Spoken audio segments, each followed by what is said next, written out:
নমস্কার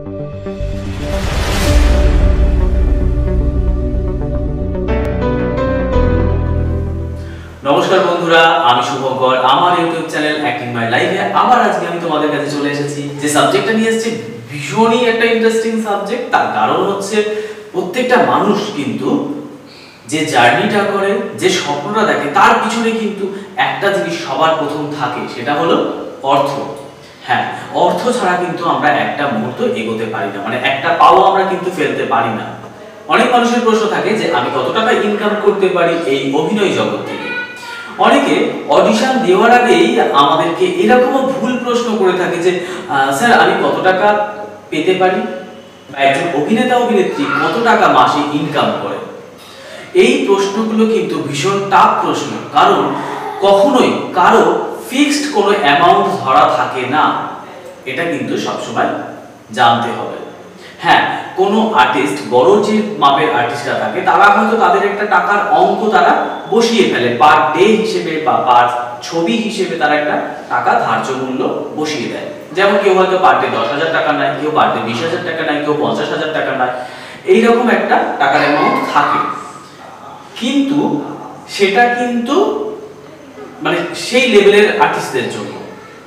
নর্মাল যারা নতুন কাজ করছে তাদের জন্য কিন্তু নয়। হ্যাঁ, এই যে টাকার অ্যামাউন্টটা যে জায়গাতে দাঁড়িয়ে থাকে, যেমন আমরা যেমন বললাম, কিছু কিছু আর্টিস্টদের থাকে কি যে তারা একটা পার ডে অনুযায়ী তাদের একটা অ্যামাউন্ট বসিয়ে নেয়, কিন্তু তাদের এই অ্যামাউন্টটাও কিন্তু সঠিকভাবে বলা সম্ভব না, কারণ তারা কিন্তু পার ডে কাজ পাচ্ছে সেটা কিন্তু নয়।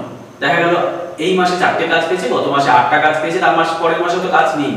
তাই সেক্ষেত্রে পার্টিকুলারলি কে কত মাসে ইনকাম করে সেটা কিন্তু বলা সম্ভব না। এটা গেল তাদের জন্য।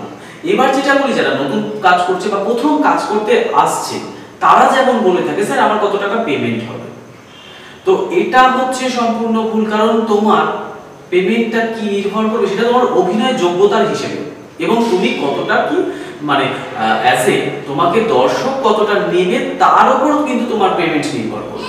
যে সমস্ত নতুন কলাকুশলীরা যে অভিনয় জগতে আসছে, তাদের যখন যে প্রশ্নটা থাকে যে আমরা কত টাকা এখান থেকে ইনকাম করতে পারবো, এটা কিন্তু নির্ভর করবে প্রথম অ্যামাউন্টটা হয়তো তোমাদেরকে পারিশ্রমিক হিসেবে হয়তো দেয়া হলো। হ্যাঁ, যার যেরকম 1000 টাকা, 2000 টাকা, ছবি বেসিক, সিরিয়াল বেসিক বা শর্ট ফিল্ম, ওয়েব সিরিজ, যেটা যে ধরনের কাজ, সেই বেসিকে কিন্তু তোমার অ্যামাউন্টটা নির্ভর করবে।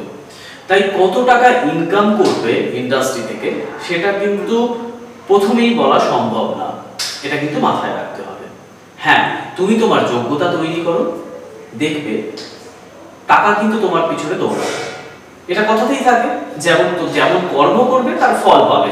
তাই তুমি যদি কাজটা সঠিকভাবে করতে পারো, তাহলে দেখবে কিন্তু তোমার অ্যামাউন্ট কিন্তু তোমার পিছনে দৌড়াচ্ছে। আমরা যেমন বলে থাকি, যেমন এই যে আমরা বলি যে বক্স লেভেলের পজিশনে পৌঁছে যায়। বক্স মানে কি, যারা সিনিয়র আর্টিস্ট। তো সিনিয়র আর্টিস্টদের পেমেন্টটা কি রকম হয়?